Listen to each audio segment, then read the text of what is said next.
Okay, guys, looking at agencies' reviews on Google. So, when you're looking at considering a real estate agent, you look at the reviews. It's a great platform. How people use it, we're going to talk about it today. Stay tuned.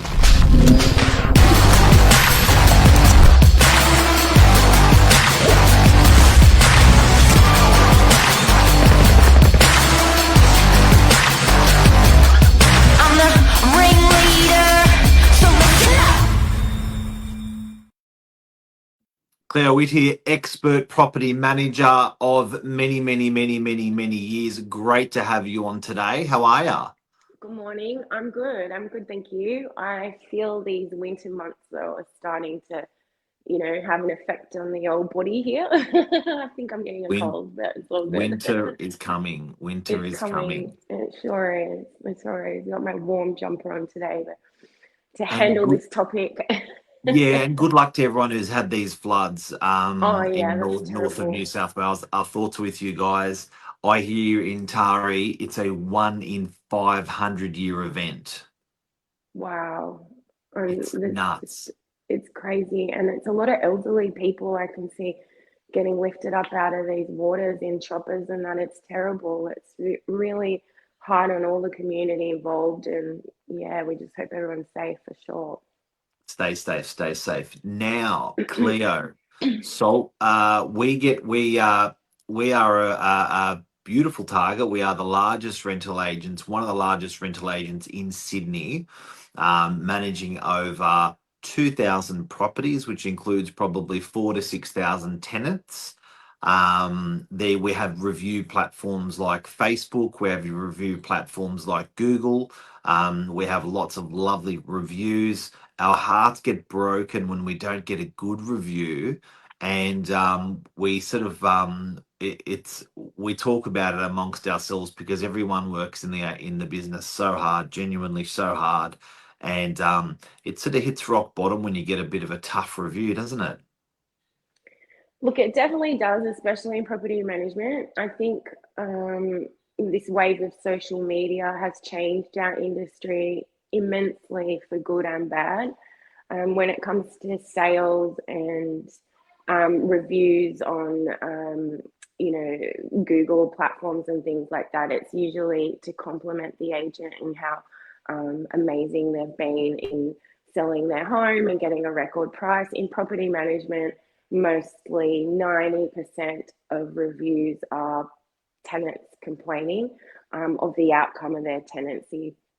So, as a property manager for 16 years, I have had to take tenants' bonds, I've had to terminate tenants, I've had to go to NCAT, short of seeing people in the street and having a verbal stoush, which never happens. You do get the social media, um, backlash, and it's coming a lot of the time. We often, joke around, in the office with our fellow colleagues. Oh, well, just wait for my review now. Like I've had to do something that is not favourable. As part of our job, it's part of our job. We don't own all these properties ourselves. It's not in our best interest in any way to, displace tenants or take money or do things. That's what we're paid to do sometimes, to make these tough and hard decisions. So um, as a thank you, we do get these reviews a lot of the time, that we feel are unjust. And there's no platform for PMs to write about what really happens in a tenancy. There's no Google for PMs to, complain about all the things that we deal with on a day to day basis. So, we understand it and it's fine. You have to be thick skinned in this industry. You really have to not take it personal. But even, doing this over 15 years, I still take it personally. I take every review personally. Yeah. You take it home with you to your kids, your husband. You just go, I can't believe this. Like, when my husband's used to it now, he's 15 years in. He's like, I don't want to hear it. Like,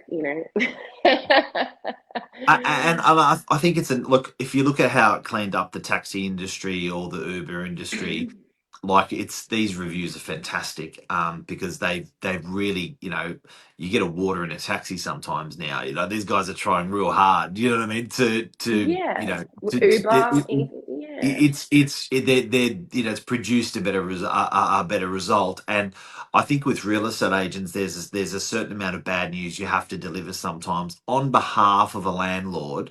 And I do see the reviews come through. Not look, they're not a lot, but I think when you've got 60 or 70 sets of tenants moving out, and 60 sets of tenants moving in, it's generally it's a harder thing to keep on top of. But what I find is the thing that I love is whenever I see this come through, and it will probably be once a quarter, where there's something that comes through and it's like, oh. But what I love is seeing the response come back from a property manager in our agency with the facts. And so it goes something like this, like I can't believe this happened or that happened, and I was kicked out of my property, and I was told this, and my bond was taken. And then you see the property manager's response with, "Here's the photo of the damage. Oh, here's the oven. Here's the disgusting oven. Here's the tenant burnt out the unit. The owner, the landlord, which was the church. Sometimes we have land, churches where we act for churches and stuff like that. Whoever the landlord has said this, and the facts come through. And if you read the beginning and you read the end, you sort of, I think, as a consumer looking at a review, you'll go, I see the balanced story, but you're still left with 1 star. Exactly, exactly. And, everything we do is recorded in the office. We use our database software. Every email, every notice, everything is recorded. Every photo we keep on file, tenancy ledgers, they're forever. Like, we can't fabricate our claims in any way. That's why when we go to NCAT, we have to have real heavy documents to support what we're saying. We're not just, making Heavy. these comments willy nilly, or just making decisions for no reason. But yeah, it is. It's part of our industry. It's tough. Like you said, there's not a lot of reviews that come through in the day to day. And in an ideal world, we'd love everyone to be happy, rainbows and flowers, but it doesn't always happen that way. The bond money is the contentious point, and sometimes it's access for property, where a tenant might not know an agent's coming through, even though we send letters and SMSs and we have safeguards. These things can put a tenant off, and they sometimes think that it's on purpose, or that there's some agency conspiracy involved, and there really isn't. We're there to collect the rent for the owner, give tenants nice properties to rent. We try and help with maintenance. We're placing people in homes, and we are a caring bunch. So at the end of the day, maybe keep that in mind when you're reading some of these reviews. I don't know if I it's mean, something that you like to do. I personally don't. I don't review at a restaurant. If I don't like a meal, I just go, I'm not coming back to eat this meal. I'm just not one of those people. Like, I just don't. So, and I don't look at reviews when I go to book something, or I'm just not that person. I just might ask a friend, have you stayed here, or have you dealt with this person or that person? And that's fine for me, but I'm not going to go down that. Yeah, I don't spend that that much rabbit time hole. online on the rabbit hole. Yeah, that's right. So I guess advice to tenants out there, and I find it interesting because normally the review doesn't come in when the event happens. That the bad After they've review moved, it's after well they've after they've after moved. they've moved been accepted, when you've given them a reference, to go into the new place, then comes the review later. It's like, oh, And seriously? sometimes, you look at some of these.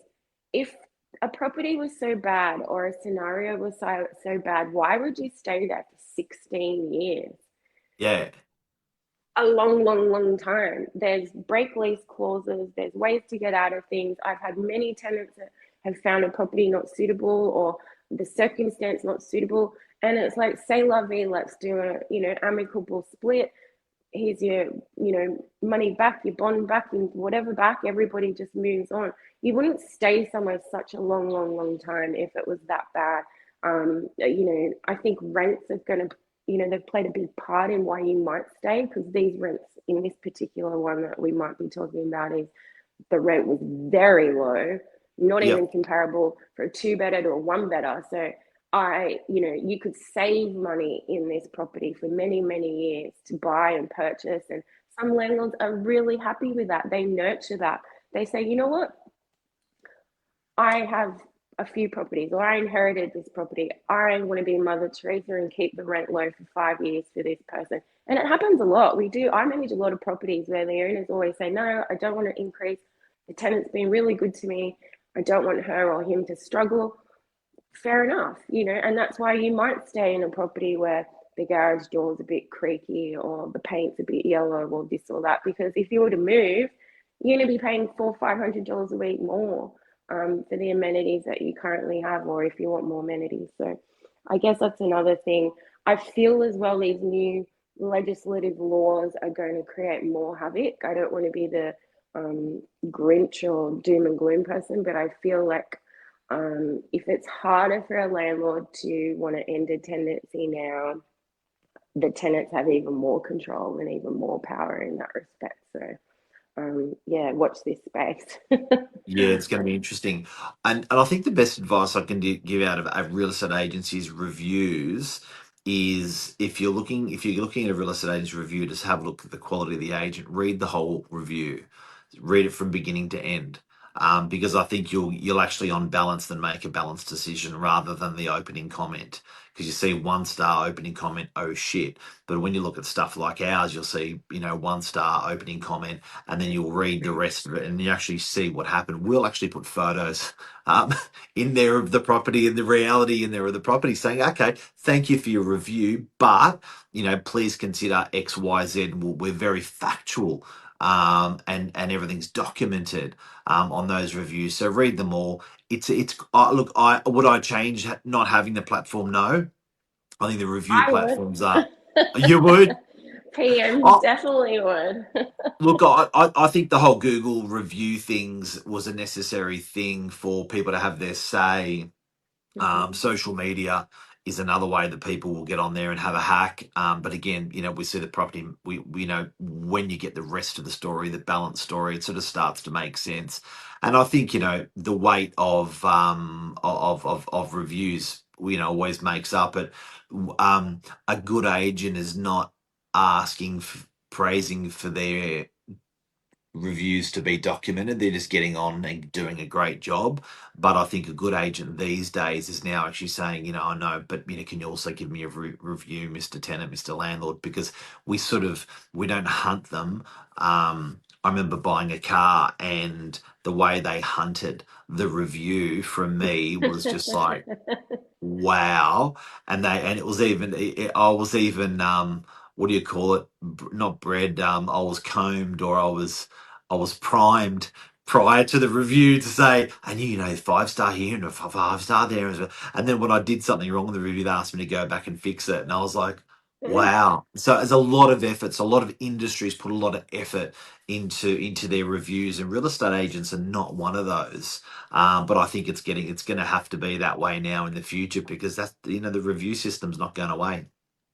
Well, look at influencers. That's their whole job, isn't it? They're reviewing products, and it's Yeah, a living, breathing job. But I think for us as well, just knowing that we're accountable, we've been in our industry, in our work for over 10, 15, 20 years, so it's not like we've been in the industry a couple of years. So, yeah, same, interesting. same Salty people. tenant reviews, revenge, or real talk. Thank you for coming on today, Claire. Appreciate it.